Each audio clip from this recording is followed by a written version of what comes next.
Hi hello আসসালামু আলাইকুম সবাইকে। সবাই কেমন আছেন? আশা করি সবাই ভালো আছেন। আমিও ভালো আছি আপনাদের দোয়ায়, আল্লাহর রহমতে।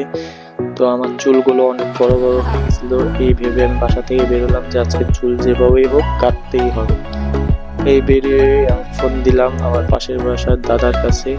তো তিনি সেলুনে কাজ করে, তো তার কাছে ফোন দিয়ে জিজ্ঞাসা করলাম কোনো সিরিয়াল আছে নাকি। তো সে বলল যে কোনো সিরিয়াল নাই, তুমি চলে আসো। এই ভেবে আমি রিক্সায় উঠে শ্রীপুরের উদ্দেশ্যে রওনা হই।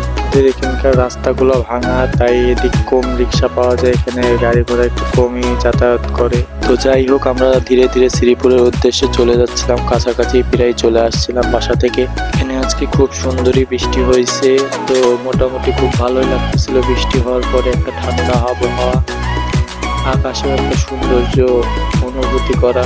কিন্তু বৃষ্টি হওয়ার পরে এত যে রোদ উঠছে ভাবার বাহিরে।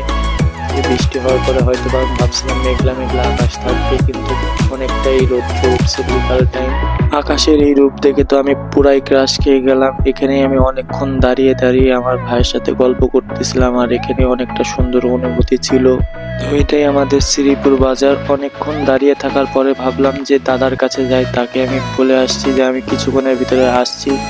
তো এটা বলে আমি অনেকক্ষণই বাহিরে কাটিয়ে দিলাম। যেতে যেতে দেখি সামনে অনেকই লোক ছিল, তো দাদা মনে একটু ব্যস্তই ছিল। আমার অপেক্ষা করতে করতে সে আরেকজনকে বসিয়ে দিয়েছে ওখানে, দেখেন। তো সে এত কাজে ব্যস্ত হওয়ার পরও সে আমার জন্য একটু ফ্রি সময় বের করে নিল, আর আমার চুলটা কাটার জন্য সে প্রস্তুত হলো।